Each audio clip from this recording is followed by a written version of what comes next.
আসসালামু আলাইকুম, স্বাগতম সবাইকে আমাদের ডেভিডসন হ্যাপাটোলজি কোর্সের ফার্স্ট টিউটোরিয়ালে। আমি ওহিউর রহমান হাজির হয়েছি functional anatomy and physiology of liver টপিকটা নিয়ে। তো আমাদের এই কোর্সটা মূলত এমবিবিএস এর third year, fourth year, fifth ইয়ারের স্টুডেন্টদের জন্য যারা ডেভিডসন পড়ার ব্যাপারে আগ্রহী। তো শুরুতেই প্রশ্ন আসতে পারে যে এত এত ফেসবুক পোস্ট এই সেই কত কিছুই তো পড়ি, এত কিছু বাদ দিয়ে আমরা হুট করে ডেভিডসন কেন পড়বো? তো এই ক্ষেত্রে আমার একটা চ্যালেঞ্জ আছে যে তুমি যে কোনো ছুটির দিনে অথবা যে কোনো বৃহস্পতিবার রাতে ফ্রেশ একটা মাইন্ড নিয়ে ডেভিডসনের যে কোনো একটা পাতা খুলে পড়ে দেখতে পারো।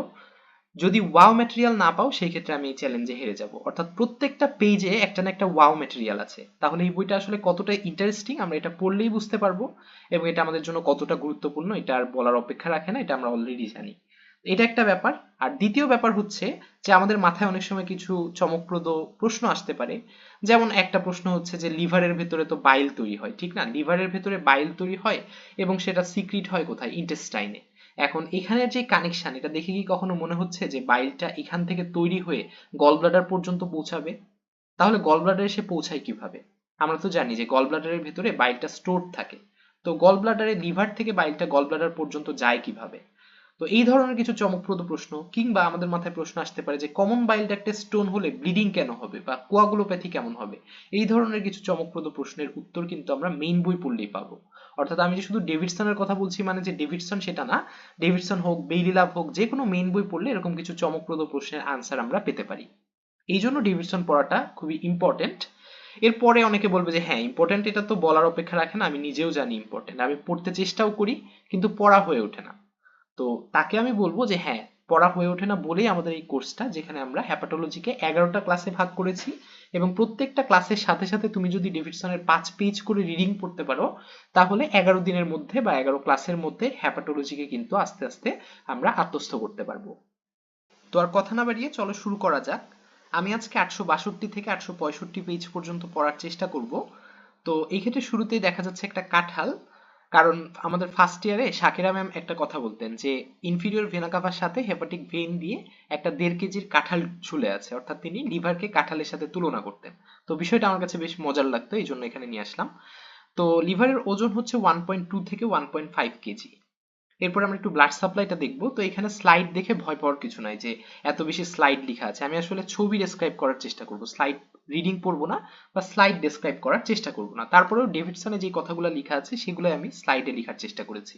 তো তুমি এই স্লাইডটা না দেখে বরঞ্চ বইটা সামনে খোলা থাকলে আরো ভালো হয়, না থাকলেও সমস্যা নাই, এই ছবিগুলো দেখলেই হবে। লিভারের ব্লাড সাপ্লাই কিন্তু বিভিন্ন কারণে ইউনিক। অন্যান্য যে কোনো অর্গানের কথা যদি আমরা চিন্তা করি তাহলে তারা কিন্তু কিসের মাধ্যমে ব্লাড সাপ্লাই পায়? একটা আর্টারির মাধ্যমে। কিন্তু লিভার এমন একটা অর্গান যেটা ম্যাক্সিমাম ব্লাড সাপ্লাই পায় একটা ভেইনের মাধ্যমে, যার নাম হচ্ছে পোর্টাল ভেইন।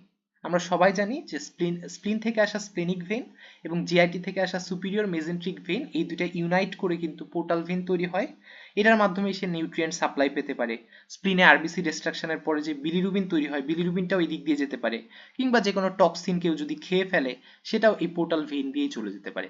কিন্তু সমস্যা হচ্ছে হার্ট, এই যে নিউট্রিয়েন্টটা যাচ্ছে এটাকে আমরা নিউট্রিয়েন্ট ট্রাফিকিংও বলতে পারি, অর্থাৎ পাচার হয়ে যাচ্ছে। নিউট্রিয়েন্টটা অ্যাবজর্পশনের পরে সেটা দেখা যাচ্ছে কোথায় যাওয়ার কথা ছিল, হার্ট থেকে সারা বডিতে চলে যাওয়ার কথা ছিল, কিন্তু এটা আরেকটা অর্গানে যে জমা হয়ে যাচ্ছে, এটাকে আমরা বলছি নিউট্রিয়েন্ট ট্রাফিকিং, বা অনেকটা পাচার হয়ে যাচ্ছে, ঠিক না? খাবার পাচার হয়ে যাচ্ছে লিভারে। তো যাই হোক, আমি যেটা বলছিলাম যে হার্ট থেকে যখন স্প্লিন বা জিআইটি তে সাপ্লাই দিল, তখন এখানে আর্টারি আসার পরে একবার ক্যাপিলারিতে ভাগ হয়ে গেল, তারপরেই তো এই ভেইনটা জেনারেট হলো, ঠিক না? সুপিরিয়র মেজেন্ট্রিক ভেইন কিংবা স্প্লেনিক ভেইন। এখন এই ভেনে কি খুব বেশি অক্সিজেন থাকবে? সব অক্সিজেন তো আগে ওই ক্যাপিলারিতেই কনজিউম হয়ে গেছে। তাহলে স্প্লেনিক ভেনেও খুব বেশি অক্সিজেন নাই, সুপিরিয়র মেজেন্ট্রিক ভেনেও খুব বেশি অক্সিজেন নাই, যার ফলে পোর্টাল ভেনেও খুব একটা অক্সিজেন থাকবে না। তাহলে লিভার অক্সিজেন পাবে কোত্থেকে? এই সমস্যাটা দূর করার জন্য নেচার তাকে আরেকটা সাপ্লাই প্রোভাইড করলো, সেটা হচ্ছে হ্যাপাটিক আর্টারি। সে আরেকটা সাপ্লাই পায় হ্যাপাটিক আর্টারি থেকে। তার মানে দেখা যাচ্ছে যে লিভারের কিন্তু dual blood supply, dual perfusion system. একটা হ্যাপাটিক আর্টারি থেকে পায়, আর মেজর ব্লাড সাপ্লাই সে কিন্তু পায় পোর্টাল ভেইন থেকে, অর্থাৎ 50 to 90% সাপ্লাই কিন্তু পোর্টাল ভেইন থেকে পেয়ে থাকে। তো এটার সুবিধা বা অসুবিধা যদি আমরা চিন্তা করি যে কি সমস্যা হয়, অন্যান্য যে কোনো অর্গানে যেমন হার্টে যদি কারো ইস্কেমিয়া হয় তাহলে কিন্তু খুব র্যাপিডলি তার মায়োকার্ডিয়াল ইনফার্কশনের মতো ঘটনা ঘটে যেতে পারে, সে এখনই মারা যাবে, এরকম একটা অবস্থা ক্রিয়েট হয়ে যেতে পারে। কিন্তু এখানে যদি কোনো একটা আর্টারিতে ইস্কেমিয়া হয় তাহলে আরেকটা আর্টারি সেটাকে কিন্তু কভার করে ফেলবে এবং খুব বেশি ড্রামাটিক রেসপন্স কিন্তু আমরা পাবো না। দেখা যাচ্ছে বেশ কিছু সময় পরে অ্যানোরেক্সিয়া, নওশিয়া এরকম টাইপের কিছু ফিচার পেতেও পারি, তবে ওই রকম মায়োকার্ডিয়াল ইনফার্কশনের মতো ড্রামাটিক রেসপন্স কিন্তু এই ক্ষেত্রে আমরা পাবো না। তো এটা হচ্ছে লিভারের ব্লাড সাপ্লাই। লিভারকে ফ্যালসিফর্ম লিগামেন্ট দিয়ে আমরা রাইট অ্যান্ড লেফট লোবে ভাগ করতে পারি, তবে এর চেয়ে ইম্পর্টেন্ট হচ্ছে মিডিল হ্যাপাটিক ভেইন দিয়ে আমরা এটাকে রাইট অ্যান্ড লেফট হেমি লিভারে ভাগ করতে পারি, যেটা হচ্ছে ফাংশনাল ডিভিশন। এছাড়া এটাকে ব্লাড সাপ্লাইয়ের ভিত্তিতে 8টা সেগমেন্টে ভাগ করতে পারি, 1 2 3 4 5 6 7 8 এইভাবে ক্লকওয়াইজ ডিরেকশনে। তো এই সেগমেন্টাল অ্যানাটমি জানার ইম্পর্টেন্স হচ্ছে এখানে যদি কোনো একটা স্পেসিফিক সেগমেন্টে টিউমার হয় তাহলে আমরা ইমেজিং করে দেখব কোন সেগমেন্টে টিউমার হয়েছে এবং সেটাকে রিসেক্ট করে ফেললেই হবে, কারণ প্রত্যেকটা সেগমেন্ট কিন্তু আলাদা আলাদা ব্লাড সাপ্লাই পায়। দেখাই যাচ্ছে প্রত্যেকটা সেগমেন্ট ইন্ডিপেন্ডেন্ট ব্লাড সাপ্লাই পাচ্ছে, প্রত্যেকের own branch of hepatic artery, own branch of biliary drainage, এগুলো সব নিজস্ব আছে, own branch, own tributary of portal vein, এগুলো সব হচ্ছে ইন্ডিপেন্ডেন্ট। এই জন্য কোনো একটা স্পেসিফিক সেগমেন্ট আমরা যদি রিসেক্ট করে ফেলি তাহলে বাকি সেগমেন্টগুলোর উপর কিন্তু কোনো ইফেক্ট পড়বে না। এই ছবিটা আমার কাছে একটু ভুল মনে হচ্ছে, এখানে নীল যেটা সেটা হবে পোর্টাল ভেইন এবং লালটা হবে হেপাটিক আর্টারি। তাহলে লিভারকে আমরা দুইটা হেমি লিভারে ভাগ করেছি, সেগুলোকে আবার 8টা সেগমেন্টে ভাগ করেছিলাম। এরপরে এগুলাকে আমরা কিন্তু মিলিয়নস অফ লোবিউলসে ভাগ করতে পারি, প্রত্যেকটা সেগমেন্টকে আমরা লোবিউলে ভাগ করতে পারি। তো লোবিউলগুলো এরকম ষড়ভুজাকৃতির থাকে, এদেরকে আমরা বলি ভেনাস ইউনিট কিংবা হ্যাপাটিক লোবিউল, কারণ এদের সেন্টারে থাকে হচ্ছে সেন্ট্রাল ভেইন। আমরা যে একটু আগে ব্লাড সাপ্লাই পড়লাম, পোর্টাল ভেইন এবং হ্যাপাটিক আর্টারি, এগুলা কিন্তু প্রত্যেক হ্যাপাটিক লোবিউলের 6টা কর্নারের কাছে একটা করে টার্মিনাল ব্রাঞ্চ দেয়, অর্থাৎ এই 6টা কর্নারে কিন্তু আমরা terminal branch of portal vein, terminal branch of hepatic artery পেয়ে থাকি। পরবর্তীতে তারা কি হয়, তারা হচ্ছে এই কর্নার থেকে সাইনোসয়েড দিয়ে সেন্টারের দিকে ফ্লো করতে থাকে, অর্থাৎ এই ব্লাডটা এই কর্নার থেকে সেন্টারের দিকে ফ্লো হতে থাকে এবং সেন্ট্রাল ভেইনে চলে যায়। সবগুলা হেপাটিক গ্লোবিউলের সেন্ট্রাল ভেইন ইউনাইট হয়ে ultimately right hepatic vein, middle hepatic vein এবং লেফট হ্যাপাটিক ভেইন তৈরি করে, যারা পরবর্তীতে ইনফিরিয়র ভেনা কাভাতে ড্রেন করে। তো এই হেপাটিক লোবিউলের কর্নারে আমরা কি পেলাম, একটা আর্টারিয়াল সিস্টেম, আর সেন্টারে পেলাম আমরা ভেনাস সিস্টেম। তো আমরা সবাই জানি যে একটা আর্টারিয়াল সিস্টেম এবং একটা ভেনাস সিস্টেমের মাঝে একটা ক্যাপিলারি সিস্টেম থাকে। তো সেই ক্যাপিলারি সিস্টেমটা হচ্ছে সাইনোসয়েড। তবে এটা কিন্তু কোনো নর্মাল ক্যাপিলারি সিস্টেম না, কারণ এর কোনো বেসমেন্ট মেমব্রেন নাই এবং এর সেলগুলোর মাঝখানে কিছু গ্যাপ বা ফেনেস্ট্রেশন থাকে, যেগুলোর মাধ্যমে সে হ্যাপাটোসাইটের সাথে ফ্রিলি কমিউনিকেট করতে পারে। তো এখানে আমরা দেখতে পাচ্ছি হ্যাপাটোসাইট কিভাবে ওরিয়েন্টেড থাকে, তবে এই এভাবে প্লেট আকারে সে থাকে এবং হ্যাপাটোসাইটের প্লেট এবং সাইনোসয়েডের মাঝখানে এই যে একটা স্পেস দেখতে পাচ্ছি গোলাপি কালারের, এটাকে আমরা বলি স্পেস অফ ডিসি। তো হ্যাপাটোসাইট গুলা আমরা জানি বাইল তৈরি করে, বাইল তৈরি করার পরে সে হচ্ছে এই যে বাইল ক্যানালিকুলি দিয়ে বাইলটাকে ছেড়ে দেয় এবং সেটা ক্যানাল অফ হেরিং দিয়ে পরবর্তীতে চলে যায় কোলাঞ্জিওলসে। এরপরে কোলাঞ্জিওলস গুলা ব্লাড যেদিকে আসছিল তার অপোজিট ডিরেকশনে ফ্লো হওয়ার মাধ্যমে আলটিমেটলি যে ড্রেন করে বাইল ডাকটিউলে, সেই বাইল ডাকটিউল কিন্তু আমরা পাই আবার সেই কর্নারে। তাহলে কর্নারে আমরা তিনটা জিনিস পাচ্ছি, terminal branch of hepatic artery, terminal branch of portal vein এবং বাইল ডাকটিউল। এই তিনটাকে একত্রে আমরা বলি পোর্টাল ট্রায়াড। তো এই টোটাল ওভারঅল যে ওরিয়েন্টেশন, এটাকে আমরা বলছি হেপাটিক লোবিউল। এই হেপাটিক লোবিউলের সেন্টারে যেহেতু সেন্ট্রাল ভেইন থাকে, এই জন্য এটাকে আমরা ভেনাস ইউনিটও বলে থাকি। তো একটা তো দেখলাম হেপাটিক লোবিউল, এছাড়াও আমরা যদি তিনটা সেন্ট্রাল ভেইনকে এভাবে কানেক্ট করি ইমাজিনারি লাইন দিয়ে, তাহলে আমরা যেটা পাই সেটাকে আমরা বলি পোর্টাল লোবিউল। এই পোর্টাল লোবিউলের সেন্টারে কিন্তু পোর্টাল ট্রায়াড থাকে এবং এই পোর্টাল ট্রায়াডের কম্পোনেন্ট দিয়েই কিন্তু এই এরিয়াগুলা সাপ্লাই পেয়ে থাকে অথবা ড্রেন হয়ে থাকে। এছাড়া আরেকটা সিস্টেম হচ্ছে হেপাটিক অ্যাসিনাস, যেখানে আমরা এইভাবে ডায়মন্ড শেপে ভাগ করে থাকি, অর্থাৎ একটা সেন্ট্রাল ভেইনকে তার পাশের পোর্টাল ট্রায়াডের সাথে কানেক্ট করার মাধ্যমে। তো এই হেপাটিক অ্যাসিনাসের ক্ষেত্রে ওরিয়েন্টেশনটা কিন্তু হেপাটিক লোবিউলের উল্টা, অর্থাৎ হেপাটিক লোবিউলে ছিল ভেইনটা কেন্দ্রে বা সেন্টারে এবং এই পোর্টাল ট্রায়াডটা ছিল পেরিফেরিতে, কিন্তু এখানে দেখা যাচ্ছে যে পোর্টাল ট্রায়াডটাই সেন্টার পোর্শনে আছে আর ভেইনটা পেরিফেরিতে আছে। তো এই জিনিসটা জানার ইম্পর্টেন্স হচ্ছে আমরা এটার ভিত্তিতে এটাকে তিনটা ভাগে ভাগ করে থাকি বা তিনটা জোনে ভাগ করে থাকি। পোর্টাল ট্রায়াডের কাছাকাছি যে জোনটা সেটাকে আমরা বলি জোন 1 এবং দূরে যেই জোনটা সেটাকে বলি জোন 3 এবং মাঝামাঝি যে জোনটা থাকবে সেটাকে আমরা বলি জোন 2। এটা জানার ইম্পর্টেন্স হচ্ছে যে যেহেতু জোন 1 আমাদের পোর্টাল ট্রায়াডের কাছে থাকে, এই জন্য এখানে অক্সিজেন সাপ্লাই বেশি, নিউট্রিয়েন্ট সাপ্লাই বেশি। আর জোন 3 তে অক্সিজেন সাপ্লাই কম, কারণ জোন 3 পর্যন্ত যেতে যেতে তো হেপাটোসাইটগুলো অক্সিজেনগুলোকে কনজিউম করে ফেলবে, ঠিক না? তো ওইখানে আমাদের অক্সিজেন সাপ্লাইটা কি হবে, কম হবে। তো কখনো যদি ইসকেমিয়া হয়, তাহলে কোন জোনটা বেশি সাফার করবে? অবশ্যই জোন 3, কারণ জোন 1 তো এমনিতেই বেশি বেশি অক্সিজেন পায়, একটু কমলেও তার কিছু ক্ষতি হবে না। কিন্তু জোন 3 তো এমনিতেই সবসময় কম অক্সিজেন সাপ্লাই পেয়ে থাকে, আরো যদি কম দিই তাহলে তো এটা অনেক বেশি সাফার করবে, ঠিক না? তো এই জন্য দেখা যায় যে লিভারের যে ওপাসিটি বা লেশনগুলা, সেগুলো অনেকটা প্যাচি লেশন হয়। যেমন দেখা যাচ্ছে ইসকেমিয়া যদি হয়, তাহলে কোন জোনটা সাফার করবে? ভেনের চারপাশে, জোন 3, তাহলে ওই জায়গাতে লেশন হবে। যদিও জোন জোন 1-এ কোনো সমস্যা হবে না। এই জন্য আমরা দেখতে পাবো ছোপ ছোপ কিছু সমস্যা, লিভারের লেশনগুলো এরকম প্যাচি হয়ে থাকে।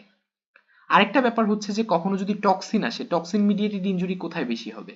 অবশ্যই জোন 1-এ, যেহেতু পোর্টাল ট্রায়াডের কাছাকাছি আছে, তাহলে এটা বেশি বেশি টক্সিন দ্বারা এক্সপোজড হবে, বেশি বেশি ইনজুরি হবে। আবার কিছু টক্সিন আছে যেমন CCl4, অর্থাৎ আমরা কি বলবো, CCl4, ঠিক না, টেট্রাক্লোরোইথেন, ওইটা কিন্তু অক্সিজেন দ্বারা ডিটক্সিফাই হয়।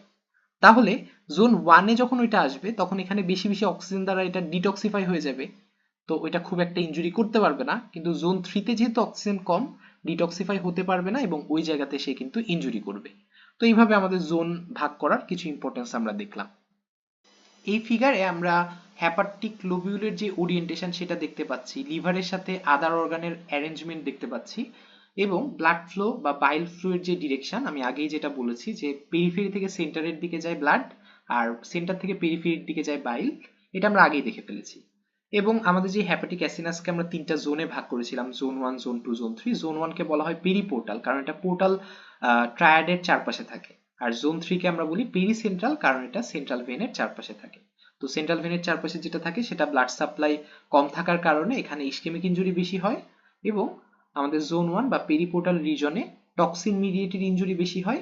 ইভেন ইনফ্লামেশনও কিন্তু জোন 1-এ বেশি হয়, কারণ এখানে ব্লাড সাপ্লাই বেশি। তো লিভারের ম্যাক্সিমাম স্ট্রাকচার সম্পর্কে আমরা পড়লাম, এবার লিভারের কিছু সেল সম্পর্কে জানি।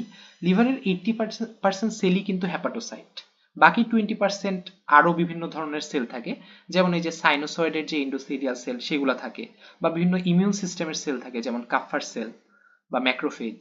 লিভারের ম্যাক্রোফেজকে আমরা কি বলি, কাফার সেল বলি। আর হ্যাপাটোসাইট আর এই যে সাইনোসয়েডের মাঝের যে জায়গা, সেটাকে বলছি স্পেস অফ ডিসি। এখানে থাকে একটা স্পেশাল সেল, যেটাকে আমরা বলি স্টেলেট সেল বা ইটোসেল। এছাড়া এই ছবিতে আরেকটা দেখা যাচ্ছে না, সেটা হচ্ছে কোলাঞ্জিওসাইট, অর্থাৎ বিভিন্ন ইন্টারহেপাটিক বাইল ডাক্টের যে লাইনিং, সেটাকে আমরা বলি কোলাঞ্জিওসাইট, সেটাও কিন্তু লিভারের একটা সেল। এছাড়া বিভিন্ন ধরনের বি সেল, মোনোসাইট, এগুলাও তো অবশ্যই থাকবে, রেড ব্লাড সেল।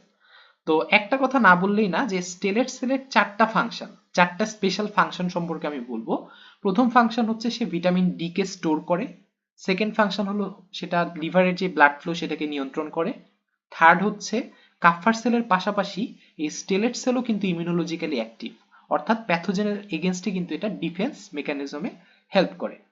আর ফোর্থ এবং সবচেয়ে ইম্পর্টেন্ট যে ফাংশন, সেটা হচ্ছে এটা সিরোসিসের সাথে একটা রিলেশন আছে, বা ফাইব্রোসিসের সাথে এটা রিলেশন আছে। কিরকম রিলেশন? যখন কোনো ধরনের লিভার ইনজুরি হয়, তখন বিভিন্ন ধরনের সাইটোকাইন বা ফ্যাক্টর আসে, যেগুলো স্টেলেট সেলকে অ্যাক্টিভেট করে, এবং সেটা মায়োফাইব্রোব্লাস্ট প্রিকারসরে কনভার্ট হয়ে যায়, যার ফলে সে কোলাজেন সিক্রিট করতে থাকে, বা কোলাজেন রিচ ম্যাট্রিক্স সিক্রিট করতে থাকে এবং ফাইব্রোসিস করে। এভাবে কিন্তু সে সিরোসিসের প্যাথোজেনেসিসে হেল্প করে। যখন আমরা সিরোসিসের লেকচার করব, তখন কিন্তু এই বিষয়টা আরেকবার রিপিট হবে, তখন কিন্তু এটা বলার সুযোগ নাই যে স্টেলেট সেল জিনিসটা আবার কি। তো আমরা লিভারের অ্যানাটমিটা পড়ে ফেললাম, এবার আমরা আসি বিলিয়ারি সিস্টেমে। বিলিয়ারি সিস্টেম সম্পর্কে আগে আমরা একটু কথা বলেছিলাম যে হ্যাপাটোসাইট বাইল প্রডিউস করে বাইল ক্যানালিকুলি দিয়ে সেটা ক্যানাল অফ হেয়ারিং হয়ে কোলাঞ্জিওলসে চলে আসে, তারপরে কোলাঞ্জিওলসটা সেন্টার টু পেরিফেরি ডিরেকশনে যে আলটিমেটলি পোর্টাল ট্রায়াডে পৌঁছায় এবং বাইল ডাকটিউলস হয়ে যায়, ঠিক না? এই পর্যন্ত আমরা পড়েছিলাম। এখানে যদিও বাইল ডাক্ট লেখা আছে, এটা আসলে বাইল ডাকটিউলস। এখানে পোর্টাল ভেইন লেখা আছে, আসলে তো পোর্টাল ভেইন না, ঠিক না? পোর্টাল ভেইনের টার্মিনাল ব্রাঞ্চ, বা হ্যাপাটিক আর্টারির টার্মিনাল ব্রাঞ্চ, বা এটাও হচ্ছে বাইল ডাক্টের টার্মিনাল ব্রাঞ্চ, অর্থাৎ বাইল ডাকটিউল। এরকম অনেকগুলা বাইল ডাকটিউল মিলে একটা বাইল ডাক্ট তৈরি করে, সবগুলা বাইল ডাক্ট একত্রিত হয়ে একটা হ্যাপাটিক ডাক্ট তৈরি করে, অর্থাৎ রাইট হ্যাপাটিক ডাক্ট এবং লেফট হ্যাপাটিক ডাক্ট। পরবর্তীতে right and left hepatic duct মিলিত হয়ে এখানে কিন্তু কমন হ্যাপাটিক ডাক্ট তৈরি করে। সেই common hepatic duct gall bladder থেকে আসা সিস্টিক ডাক্টের সাথে মিলিত হয়ে কমন বাইল ডাক্টে কনভার্ট হয়, এবং এই কমন বাইল ডাক্টের লেন্থ কত 5 সেন্টিমিটার। এটা অনেক সময় জিজ্ঞাসা করে অনেকে। তারপরে এটার হচ্ছে ডায়ামিটার কত 4 to 6 মিলিমিটার, অর্থাৎ এটা 4 to 6 মিলিমিটার ওয়াইড। পরবর্তীতে এই কমন বাইল ডাক্ট কিন্তু কমন প্যানক্রিয়াটিক ডাক্টের সাথে বা মেজর প্যানক্রিয়াটিক ডাক্টের সাথে মিলিত হয়ে অ্যাম্পুলা অফ ভ্যাটারে ওপেন করে, অর্থাৎ সেকেন্ড পার্ট অফ ডিওডেনামে ওপেন করে। সেখানে একটা স্ফিংটার থাকে যেটাকে আমরা বলি স্ফিংটার অফ ওডি। তো এখানে ওই যে সেই শুরুতে একটা প্রশ্ন করেছিলাম যে লিভার থেকে বাইলটা কিভাবে গল ব্লাডার পর্যন্ত পৌঁছায়। যখন আমরা খাবার খাই, অর্থাৎ আমরা যখন একটা মিল নিই, তখন আমাদের এই স্ফিংটার অফ ওডিটা কিন্তু ওপেন থাকে। তখন কিন্তু বাইল সরাসরি এই স্ফিংটার অফ ওডি ক্রস করে সেকেন্ড পার্ট অফ ডিওডেনামে চলে আসতে পারে। কিন্তু যখন আমরা খাবার খাই না, অর্থাৎ ফাস্টিং স্টেটে থাকি, তখন কিন্তু বিভিন্ন নার্ভাস মেকানিজমে এই স্ফিংটার অফ ওডিটা ক্লোজড থাকে। তখন কি হয়, তখন হচ্ছে সিভিডির প্রেসার বেড়ে যায়। সিভিডির প্রেসার বেড়ে গেলে এখানের যেই বাইল সেটা তো আর সামনের দিকে এগোতে পারে না, তখন সে ব্যাকফ্লো করে কিন্তু এই গল ব্লাডারে যায় এবং জমা হয়। অর্থাৎ ফাস্টিং স্টেটে তো বাইলটাকে জমা হতে হবে, তো সেটা কোথায় জমা হবে, গল ব্লাডারে জমা হবে, কারণ তখন স্ফিংটার অফ ওডি ক্লোজ থাকবে এবং সিভিডির প্রেসারটা বেশি থাকবে। তখন সে ব্যাকফ্লো করে কোথায় চলে যাবে, গল ব্লাডারে চলে যাবে এবং সেখানে সে স্টোরড অবস্থায় থাকে।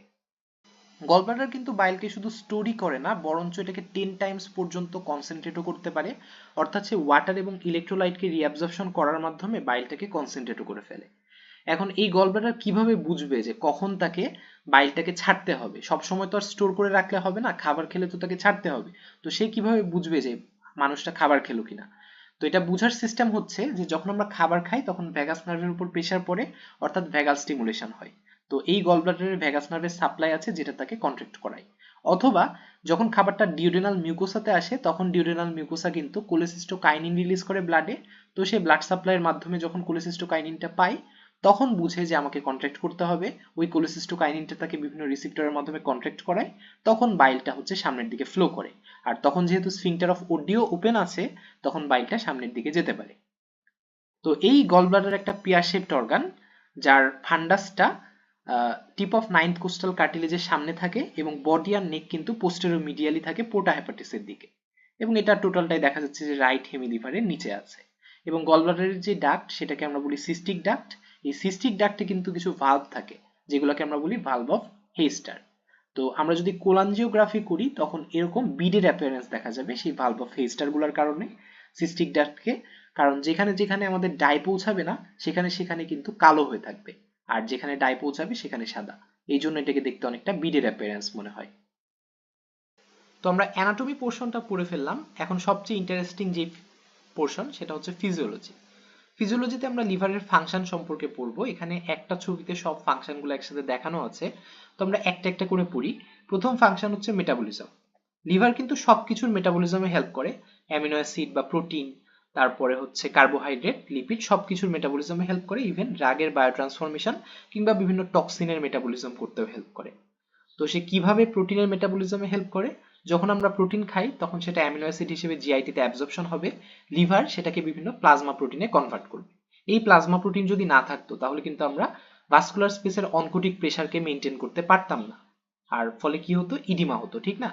অথবা বিভিন্ন স্মল মলিকুলকে কিন্তু আমরা ট্রান্সপোর্ট করতে পারতাম না। কোন ধরনের small molecule? Bilirubin, hormone, drug, বিভিন্ন মলিকুল। এগুলোকে ট্রান্সপোর্ট করতে কে হেল্প করে? Plasma protein. তো এইভাবে সে অ্যামিনো অ্যাসিড বা প্রোটিনের মেটাবলিজমে হেল্প করে। এছাড়া দেখা যাচ্ছে সে কার্বোহাইড্রেটের মেটাবলিজমে হেল্প করে। যেমন আমরা যদি খাবার খাই তখন তো প্রচুর পরিমাণে গ্লুকোজ, হাইপার গ্লাইসেমিয়া হওয়ার একটা চান্স থাকবে। তো লিভার কি করে? এটাকে ভবিষ্যতের জন্য গ্লাইকোজেন বা গ্লিসারল বা ফ্যাটি অ্যাসিডে কনভার্ট করার মাধ্যমে সঞ্চয় করে রাখে। কিংবা যখন আমরা খাবার খাই না বা স্টারভেশনে থাকি, তখন কিন্তু সেই গ্লাইকোজেনগুলোকে আবার ইউজ করার জন্য গ্লাইকোজেনোলাইসিসের মাধ্যমে গ্লুকোজে কনভার্ট করে, কিংবা বিভিন্ন নন কার্বোহাইড্রেট সোর্স থেকে গ্লুকোজ তৈরি করে গ্লুকোনিওজেনেসিসের মাধ্যমে। এভাবে সে কিন্তু হাইপোগ্লাইসেমিয়াকেও প্রিভেন্ট করে। এছাড়া সে লিপিড মেটাবলিজমে হেল্প করে কিভাবে? বিভিন্ন ভিএলডিএল বা ভেরি লো ডেনসিটি লাইপোপ্রোটিন বা লো ডেনসিটি লাইপোপ্রোটিন বা হাই ডেনসিটি লাইপোপ্রোটিন তৈরি করার মাধ্যমে। তো এটা রিলেটেড একটা ফিগার ছিল এখানে, যেটা বলতে গেলে আরেকটা সেপারেট লেকচার লাগবে, যদিও এটা অন্য চ্যাপ্টারের পড়া। তো কেউ যদি ইন্টারেস্টেড হয় আমি এটা নিয়ে আরেকটা সেপারেট লেকচার দিতে পারি। এছাড়া সে ড্রাগের বায়োট্রান্সফরমেশন বা এনভায়রনমেন্টাল টক্সিনের মেটাবলিজমেও হেল্প করে। তো আমরা মেটাবলিক ফাংশনগুলো দেখলাম। আরেকটা মেটাবলিক ফাংশন হচ্ছে বিলিরুবিন মেটাবলিজম। আমরা জানি যে আরবিসির লাইফ স্প্যান হচ্ছে 120 দিন। 120 দিন পরে সেটা ডিস্ট্রাকশন হয়ে যায় এবং তার ভেতরের হিমোগ্লোবিন গুলা বের হয়ে আসে। হিমোগ্লোবিন ভেঙে হিম এবং গ্লোবিন তৈরি হয়। হিমের মেটাবলিজমের মাধ্যমে তৈরি হয় বিলিরুবিন। এটা হচ্ছে টক্সিক মলিকুল। এটাকে যদি আমরা ছেড়ে দিই বা রেখে দিই ওইভাবে, তাহলে কিন্তু এটা বিভিন্ন জায়গায় যে টক্সিসিটি তৈরি করতে পারে। এবং এটা নর্মালি আনকনজুগেটেড থাকে, অর্থাৎ ওয়াটার ইনসলিবল থাকে, ওয়াটার সলিবল না। তাহলে এটাকে কিন্তু আমরা ইউরিন দিয়েও বের করে দিতে পারবো না। এই জন্য ব্লাডে এটা কিন্তু অ্যালবুমিনের সাথে বাউন্ড অবস্থায় থাকে। আমরা একটু আগেই বলেছি প্লাজমা প্রোটিনের একটা ইম্পর্টেন্স হচ্ছে এটা বিভিন্ন স্মল মলিকুলকে ট্রান্সপোর্ট করতে হেল্প করে। তো তার মধ্যে একটা হচ্ছে বিলিরুবিন। তো এই যে বিলিরুবিন, এটা যখন সাইনোসয়েডের কাছে আসে, এটা যেহেতু লিপিড সলিবল, এটা সরাসরি হেপাটোসাইটের ভেতরে ঢুকে যায় এবং এন্ডোপ্লাজমিক রেটিকুলামে যে ইউডিপি গ্লুকুরোনাইড ট্রান্সফারেজ এনজাইমের মাধ্যমে কনজুগেশন হয়ে বিলিরুবিন মোনো এন্ড ডাইগ্লুকুরোনাইডে কনভার্ট হয়। এটা কিন্তু ওয়াটার সলিবল। এখন আমরা এটাকে এক্সক্রিট করতে পারবো। তো কিভাবে এক্সক্রিট করে? বাইল ক্যানালিকুলি দিয়ে সেটাকে কিন্তু এক্সক্রিট করে ফেলে স্পেসিফিক ক্যারিয়ার দিয়ে। ক্যারিয়ারের নাম কি? MDR2, অর্থাৎ মাল্টি ড্রাগ রেজিস্ট্যান্ট ক্যারিয়ার 2। এটা দিয়ে সে বাইল ক্যানালিকুলিতে এক্সপোর্ট করে দেয়, তারপরে সেটা বাইল দিয়ে বের হয়ে যায়। বাইল দিয়ে কোথায় যাবে? ইন্টেস্টাইনে যাবে। ইন্টেস্টাইনে যাওয়ার পরে সেটা কিন্তু স্টার্কোবিলিনোজেনে কনভার্ট হবে, পরবর্তীতে ফার্দার অক্সিডাইজড হয়ে স্টার্কোবিলিন হবে। এই পুরা স্টার্কোবিলিনোজেন এবং স্টার্কোবিলিন কিন্তু স্টুল দিয়ে বের হয়ে যাবে। এগুলা থাকার কারণে কিন্তু স্টুলের নর্মাল কালার হচ্ছে ব্রাউন কালার। ঠিক আছে? আর কিছু স্টার্কোবিলিনোজেন কিন্তু ওইখানে যে ব্লাড সাপ্লাই আছে সেগুলো দিয়ে অ্যাবজর্পশন হয়ে যাবে বাওয়েল থেকে। অ্যাবজর্পশন হয়ে সেই ব্লাডটা আলটিমেটলি কিডনিতে যখন যাবে, এটা যেহেতু এখন ওয়াটার সলিবল, কিডনিতে ইউরিন দিয়ে কিন্তু সেটা বের হয়ে যাবে। কি হিসেবে? ইউরোবিলিনোজেন বা ইউরোবিলিন হিসেবে। এটা গেল আরেকটা মেটাবলিক ফাংশন। তার একটা সিনথেটিক ফাংশন হচ্ছে বাইল প্রোডাকশন। লিভার কিন্তু বাইল প্রডিউস করে, ঠিক না? অথবা এটাকে এক্সোক্রাইন ফাংশনও বলা যেতে পারে। তো বাইল সে কিভাবে প্রডিউস করে?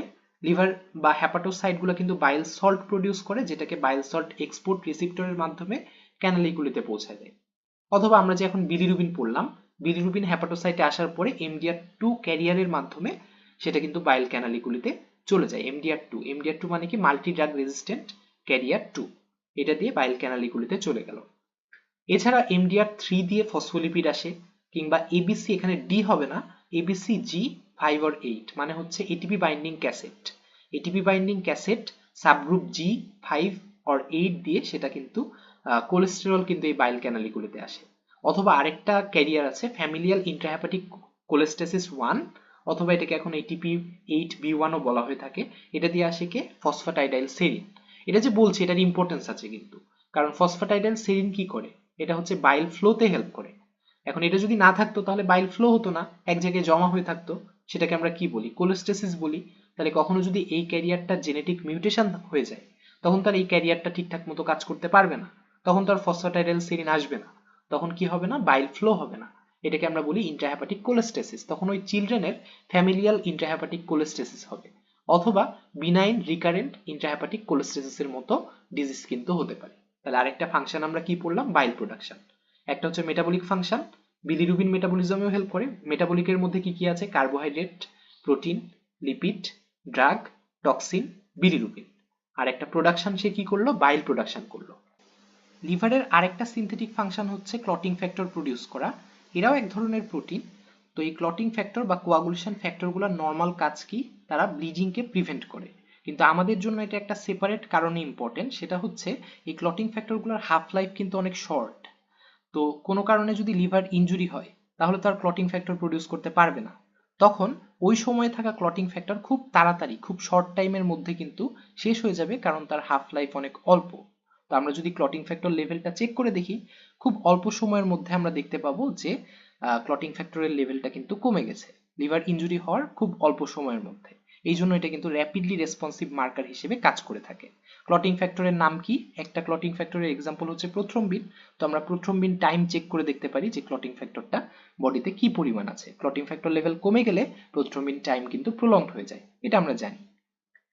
তো এখন কোনো একটা মানুষের যদি সার্জারি করতে যায় বা কোনো একটা প্রসিডিউর করতে যায়, প্রোথ্রম্বিন টাইম প্রলং দেখেই যে আমরা চিন্তা করব যে তার লিভার ইনজুরি হয়ে গেছে, তাহলে তাকে কি দিতে হবে? ক্লটিং ফ্যাক্টর দিতে হবে। বিষয়টা কিন্তু সেরকম না, কারণ লিভার কিন্তু ক্লটিং ফ্যাক্টরের পাশাপাশি অ্যান্টিকোয়াগুলেন্টও প্রডিউস করে থাকে। এখন লিভার ইনজুরি হলে যে শুধু কোয়াগুলেশন ফ্যাক্টর কমবে এরকম তো না, অ্যান্টিকোয়াগুলেন্টও তো কমে যাবে, ঠিক না? অর্থাৎ দুইটাই কমে যাবে। এখন দুইটাই কমলে কি ব্লিডিং হবে? হবে না। ও বলবে ব্লিডিং হোক, ও বলবে ব্লিডিং বন্ধ হোক। নর্মালি ও কি বলে? ও বলে ব্লিডিং বন্ধ হোক, ও বলে ব্লিডিং হোক। কিন্তু এখন যেহেতু দুইটাই কমে যাচ্ছে, দুইটা অপোজিট বলবে, কিন্তু দুইটা যেহেতু ইকুয়াল অ্যামাউন্টে কমে, এই জন্য এখন কিন্তু ব্লিডিং এর খুব একটা রিস্ক যে থাকবে বিষয়টা সেরকম না। অথবা অ্যান্টিকোয়াগুলেন্ট একটু বেশি পরিমাণে কমতে পারে। তো এই যে বিষয়টা, তো অ্যান্টিকোয়াগুলেন্ট কমে গেলে তার কি হবে? কোয়াগুলেশন হবে।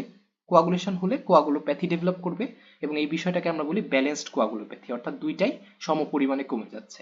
তো এই কোয়াগুলোপ্যাথিটাকে আমরা কি বলি? Balanced coagulopathy. এখন কোনো একটা সার্জারি করতে যাব, কোনো বড় সার্জারি হলে তো অবশ্যই আমরা চান্স নিব না, কারণ খুব বেশি ব্লিডিং হলে শকে চলে যেতে পারে। এই জন্য তাকে ক্লটিং ফ্যাক্টর দিয়ে তার প্রথ্রম্বিন টাইমটা অবশ্যই কারেক্ট করে নিব। কিন্তু যদি কোনো ছোটখাটো প্রসিডিউর হয়, যেমন ব্লাড গ্রুপিং এর জন্য একটা ব্লাড নিতে যাচ্ছি, তখন কিন্তু আমি বলবো না যে আপনি ক্লটিং ফ্যাক্টর দিয়ে আসেন তারপরে আপনার ব্লাড নিব। অর্থাৎ এই প্রথ্রম্বিন টাইমটা দেখে খুব বেশি ভয় পাওয়ার কিছু নাই। তার ক্লটিং ফ্যাক্টর যেরকম কমেছে, তার অ্যান্টিকোয়াগুলেন্টও কিন্তু সেই সেম পরিমাণে কমে গেছে, অর্থাৎ তার একটা ব্যালেন্স সিচুয়েশনে আছে। সিনথেটিক এবং মেটাবলিক ফাংশনের পাশাপাশি লিভারের কিছু স্টোরেজ ফাংশন আছে, অর্থাৎ সে বিভিন্ন ভিটামিন এবং মিনারেলকে স্টোর করে রাখে। এছাড়া তার একটা স্পেশাল ফাংশন হচ্ছে সে কিন্তু ভিটামিন ডি কে অ্যাক্টিভ করে বা অ্যাক্টিভ করতে হেল্প করে। তাহলে সে প্রচুর পরিমাণে vitamin A, vitamin D, vitamin বি12 এগুলোকে সঞ্চয় করে রাখে। অল্প পরিমাণে ভিটামিন কে, ফলিক অ্যাসিড এগুলোকে সঞ্চয় করে রাখে।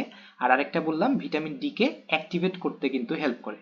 আমরা জানি আমাদের স্কিনে কোলেস্টেরল থাকে, যেটা সূর্যালোকের প্রভাবে 7 ডিহাইড্রোকোলেস্টেরলে কনভার্ট হয়, যেটাকে আমরা সংক্ষেপে বলি কোলে ক্যালসিফেরল। এই কোলে ক্যালসিফেরল যখন লিভারে আসে, তখন তার 25 হাইড্রোক্সিলেশন ঘটে, এবং এর মাধ্যমে সে কিন্তু 25 হাইড্রোক্সি কোলে ক্যালসিফেরলে কনভার্ট হয়, যেটা পরবর্তীতে লিভারে যে 1 হাইড্রোক্সিলেশনের মাধ্যমে 125 ডাইহাইড্রোক্সি কোলে ক্যালসিফেরলে কনভার্ট হয়, যেটা ভিটামিন ডি এর অ্যাক্টিভ ফর্ম। তার মানে ভিটামিন ডি কে অ্যাক্টিভ করতে লিভারও কিন্তু কিছুটা রোল প্লে করছে। আরেকটা কে রোল প্লে করছে? কিডনি। এছাড়া ভিটামিন ছাড়াও লিভার কিন্তু বিভিন্ন মিনারেল সঞ্চয় করে রাখে, যেমন আয়রন, কপার। আয়রনকে সে কিন্তু ফেরিটিন এবং হিমোসিটিন হিসেবে সঞ্চয় করে রাখে। এছাড়া তার বিভিন্ন ইমিউন ফাংশন আছে। ইমিউন ফাংশন বলতে আমরা বুঝাচ্ছি কার কার ইমিউন ফাংশন আছে, তার মধ্যে কিছু ইনেট ইমিউনিটি সেল আছে, কিছু অ্যাডাপটিভ ইমিউনিটি সেল আছে। এই যে কাপ্পার সেল, কাপ্পার সেল কিন্তু একটা ইনেট ইমিউনিটি সেল। এছাড়া তার বিভিন্ন ন্যাচারাল কিলার সেল কিন্তু থাকে। আর অ্যাডাপটিভ ইমিউনিটির মধ্যে তার বি লিম্ফোসাইট, টি লিম্ফোসাইট এই ধরনের সেল থাকে। তো কেন এখানে ইমিউনিটির প্রতি জোর দেওয়া হলো? কারণ আমাদের যে গাট মাইক্রো অর্গানিজম, সেগুলা সিস্টেমিক সার্কুলেশনে ঢোকার পথে একমাত্র বাধা হচ্ছে লিভার। তো লিভার সেগুলাকে প্রিভেন্ট করে যাতে তারা সিস্টেমিক সার্কুলেশনে পৌঁছাতে না পারে। এই কাপ্পার সেল কিন্তু বডির 80% ফ্যাগোসাইটিক অ্যাক্টিভিটি একাই চালায়। অর্থাৎ বডির যত ফ্যাগোসাইটিক অ্যাক্টিভিটি আছে, তার মধ্যে 80%ই কিন্তু এই কাপ্পার সেল করে। এটার মাধ্যমে সে বিভিন্ন এইজড অ্যান্ড ড্যামেজড আরবিসি কে রিমুভ করে, bacteria, virus, antigen, antibody complex কিংবা এন্ডোটক্সিনকে কিন্তু সে রিমুভ করতে পারে। এছাড়া সে বিভিন্ন ইনফ্লামেশনে হেল্প করতে পারে। তো এখানে একটা ইমিউনোলজিক্যাল টলারেন্স দেখা যায় লিভারের ক্ষেত্রে। সেটা হচ্ছে, আমরা জানি যে নর্মালি এমএসসি কি করে, কোনো একটা অ্যান্টিজেন আসলে সেটাকে অ্যান্টিজেন হিসেবে চিহ্নিত করতে হেল্প করে, পরে তার বিরুদ্ধে আমরা অ্যাকশন শুরু করি। তো সেটা এখানের এমএসসি সাধারণত করে না। এটার এভিডেন্স কি? এভিডেন্স হচ্ছে আমরা বিভিন্ন ক্রনিক ভাইরাল হ্যাপাটাইটিস বা ক্রনিক ভাইরাল ইনফেকশন দেখে থাকি। তো যদি এমএসসি কাজ করতো, তাহলে তো ক্রনিক ইনফেকশন হওয়ার কথা ছিল না। বা আমরা যে লিভার ট্রান্সপ্লান্টেশন করি, ট্রান্সপ্লান্টেশন করার সাথে সাথেই তো এমএসসি তাকে ফরেন হিসেবে চিহ্নিত করার কথা ছিল। তো যেহেতু সেটা দেখা যায় না, তার মানে এখানে একটা টলারেন্স আছে। কিন্তু এই টলারেন্সের মেকানিজমটা কি, এটা ডেভিডসনও কিন্তু আমাদেরকে বলতে পারেনি। তো এর মাধ্যমে আমরা লিভারের সবগুলা ফাংশন পড়ে ফেললাম। অর্থাৎ আমাদের আজকের যে টার্গেট ছিল ফাংশনাল অ্যানাটমি অ্যান্ড ফিজিওলজি, সেটা আমরা কভার করার চেষ্টা করলাম আজকে। নেক্সট ক্লাস হবে ইনভেস্টিগেশনের উপরে, যেটা আমাদের মোহাম্মদ ওয়াসিফুর রহমান নিবেন।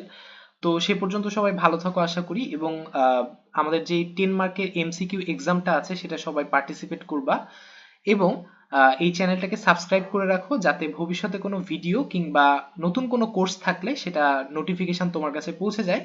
এবং লাইক এবং কমেন্টের মাধ্যমে আমাদের ইন্সপিরেশন বাড়ালে অনেক বেশি কৃতজ্ঞ থাকবো। ধন্যবাদ সবাইকে। আসসালামু আলাইকুম।